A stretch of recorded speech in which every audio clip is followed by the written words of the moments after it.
در سفر کدام از اینها را خوردن جایز است؟ در ضروری گوشت خوک، حق یتیم، حق دولت.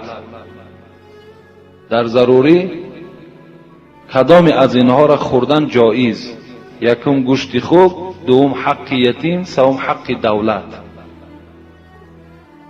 در ضروری خداوند در سوره بقره به ما و شما خبر می‌دهد: استعیذ بالله فمن اضطر غیر باغ ولا عاد فلا اثم علیه ان الله غفور رحیم.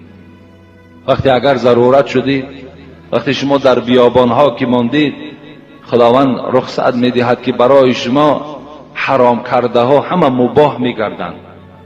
هر چیزی که باشد، چه گوشت خوک است، چه عرق است، چه حق یتیم است، چه حق دولت است، هر چیزی که ضرورت در بیابان شما ماندین، از این حقها اگر استفاده بریم برای آنکه یعنی تلف نفس نشود، شما هلاک نشوید، خداوند برای شما رخصت میدهد در ضرورت از اینها استفاده بردن.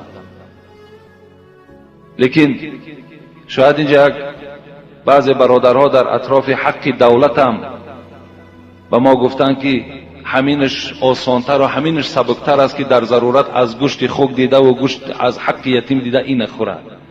لیکن همین عقیده را باید ما و شما دور کنیم. حق دولت خوردن هم این جنایت است. این دولت هم دوست داشتن برای هر یک آدم ایماندار لازم است که دولت خودش دوست دارد. ما باید دولت تاجیکان دوست داریم. وقتی حق ای را میخوریم، وقتی عمارت ها در سومهای کرایی میکنیم، تله و تاراج میکنیم، وقتی یک سرور دولت آبادی خواهد ما ویرانی خواهیم، این چی میشود؟